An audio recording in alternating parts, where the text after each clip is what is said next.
Continuamos con el contenido. Gracias por continuar con Respuestas en 30 minutos. Los derechos reproductivos son parte de los derechos humanos y permiten a las personas tomar decisiones libres y sin discriminación sobre la posibilidad de procrear o no, de regular la fecundidad y de disponer de la información y medios para ello. Uno de estos derechos indica que todas las personas, sin distinción alguna, tienen el derecho a decidir si tener hijos o no tenerlos, así como cuándo tenerlos. Sin embargo, algunas mujeres nos reportan que su médico se niega a prepararlas para que no tengan más hijos, alegando que son muy jóvenes o que no es el mejor método para ellas porque la vida da muchas vueltas y más adelante podrían casarse nuevamente y arrepentirse de eso. Con respecto a este tema, a través de nuestro fanpage de Facebook, realizamos una encuesta donde 19 personas indicaron que si el médico no lo hace es porque quiere proteger a la mujer y hay que hacerle caso. Mientras que 84 personas indicaron que la mujer tiene el derecho a decidir si quiere o no quiere tener más hijos, frente a 369 personas restantes que señalaron que el médico debe aconsejarla, pero debe dejar que la mujer decida. Veamos un caso que recibimos a través de respuestas.com que revela la situación antes mencionada. Tengo 2 hijos y he decidido no tener más. Le dije a mi médico que me preparara, pero él no estuvo de acuerdo porque dice que solo tengo 27 años y que en lo adelante pudiera querer tener más hijos.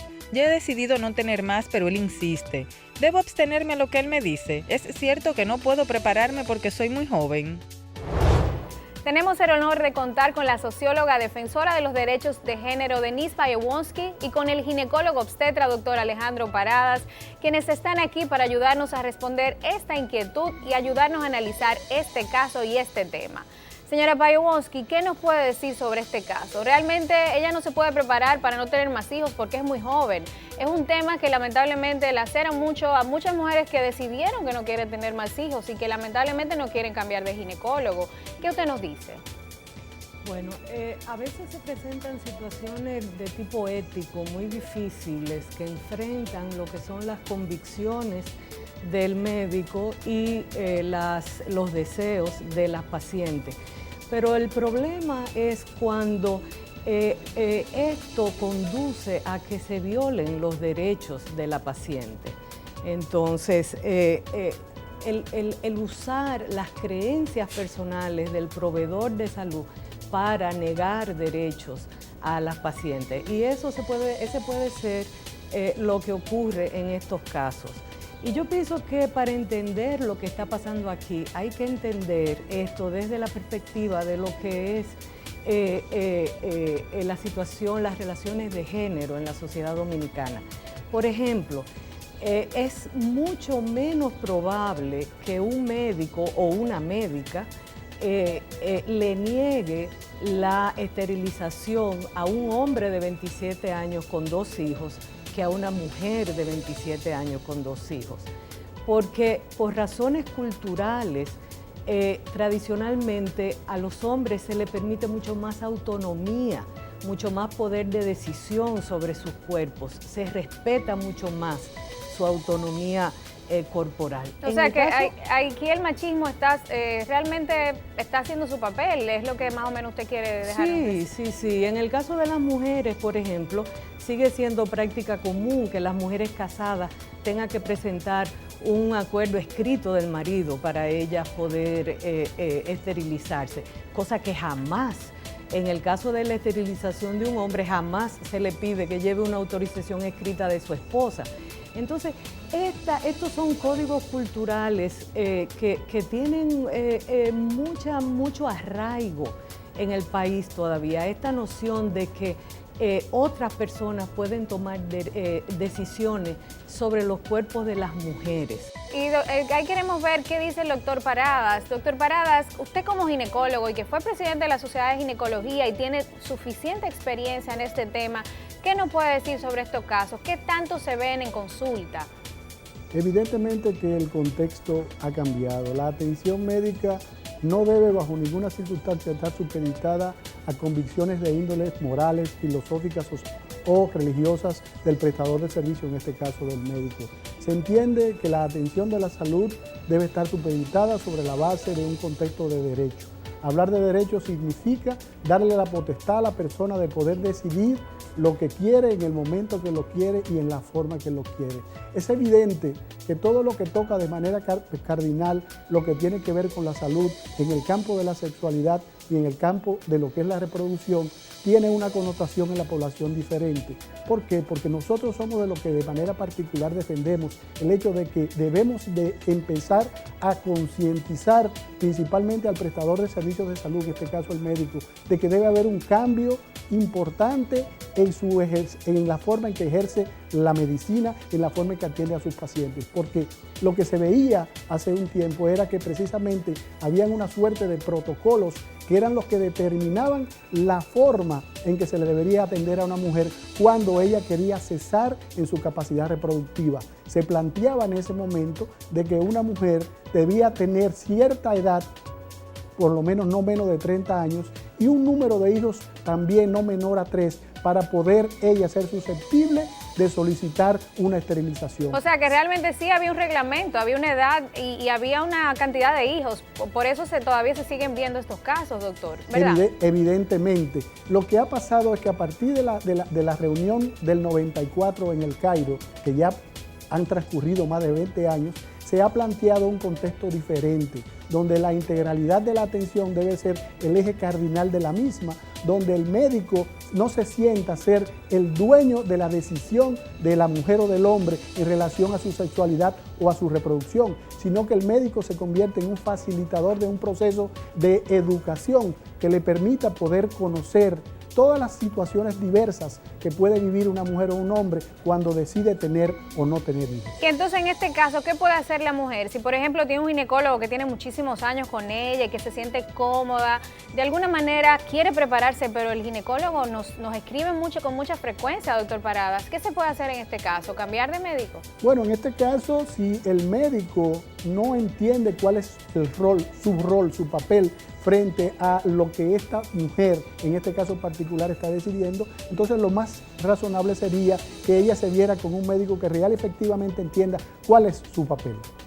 Y esta pregunta va para la licenciada Bayowonsky. ¿Qué podemos hacer nosotras las mujeres para empoderarnos de la información y de alguna manera poder tomar decisiones acertadas cuando estamos sentadas en la silla del ginecólogo y poder nosotras exigir nuestros propios derechos? Porque hay que admitir que las mujeres no conocen, que tienen la potestad de poder decidir cuántos hijos quieren tener. Es un derecho que muchas mujeres no conocen. ¿Qué usted nos dice?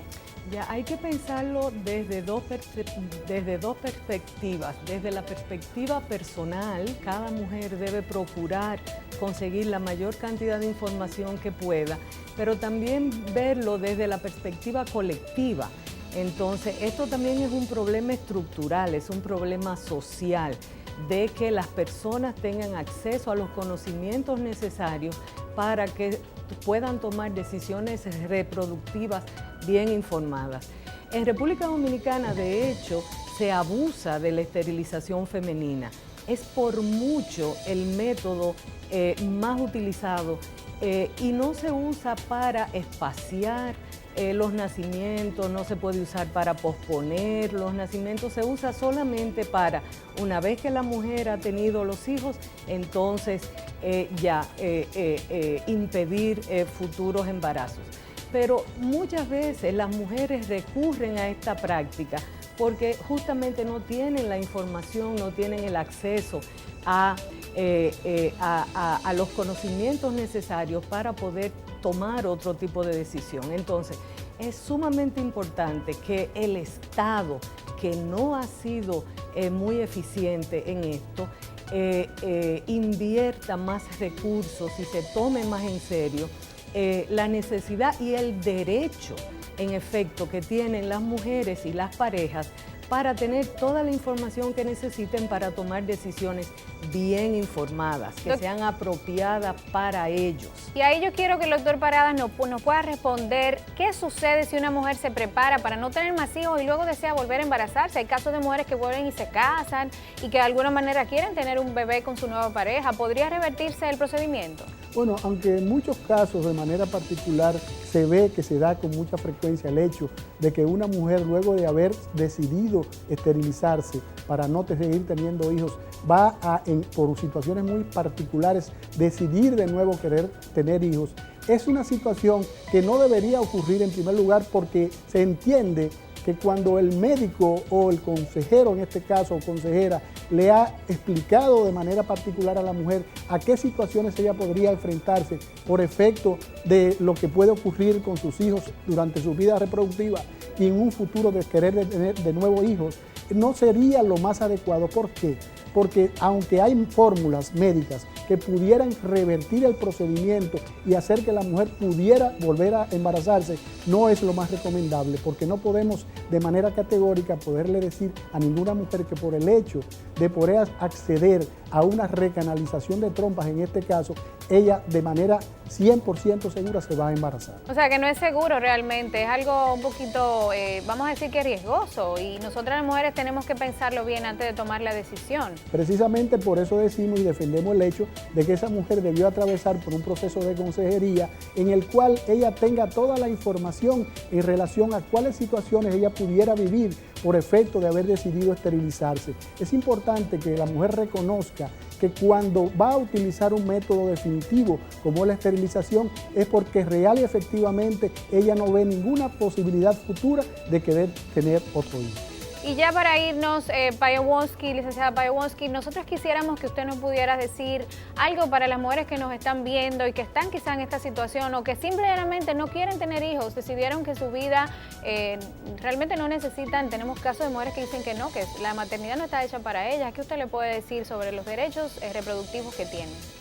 Estas diferencias que se siguen estableciendo entre los derechos de hombres y mujeres a decidir sobre sus cuerpos y sobre su capacidad reproductiva son parte de luchas y procesos de cambio, de empoderamiento de las mujeres. Entonces es sumamente importante que las mujeres entiendan que tenemos derechos como personas, como ciudadanas. Y el derecho a tomar las decisiones sobre su propia capacidad reproductiva equivale a la capacidad de tomar decisiones sobre su vida, no solamente sobre el momento, sino sobre todo lo que viene después relacionado con la reproducción. Muchas gracias, de verdad. Muchísimas gracias, licenciada Payowonsky y el doctor Paradas también por haber venido y ayudarnos con este importante tema. Agradecemos mucho su presencia en el programa. Si a los hombres y a las mujeres, como ciudadanos y ciudadanas, se les ha permitido decidir el destino de sus países, no se le puede privar de tomar decisiones sobre el destino de sus cuerpos. Se ha dicho que los derechos sexuales y derechos reproductivos son los más humanos de todos los derechos, lo que significa que toda mujer tiene derecho a prepararse para no tener más hijos o de pedirle a su médico que la prepare para no tener hijos porque no lo desea. Y esa decisión debe ser respetada sin discusión. Con estas informaciones finalizamos Respuestas en 30 minutos. Para orientarse más sobre estos y otros temas de educación sexual, pueden adquirir revista Respuestas, la primera revista dominicana especializada en educación sexual en más de 130 puntos de venta a nivel nacional. Pueden suscribirse o solicitar un delivery y le llevamos la revista a cualquier parte del país. También pueden acceder a nuestra página web respuestas.com y seguirnos en Twitter y en Facebook. Estuvo con ustedes Elaine Félix, aquí en NCDN.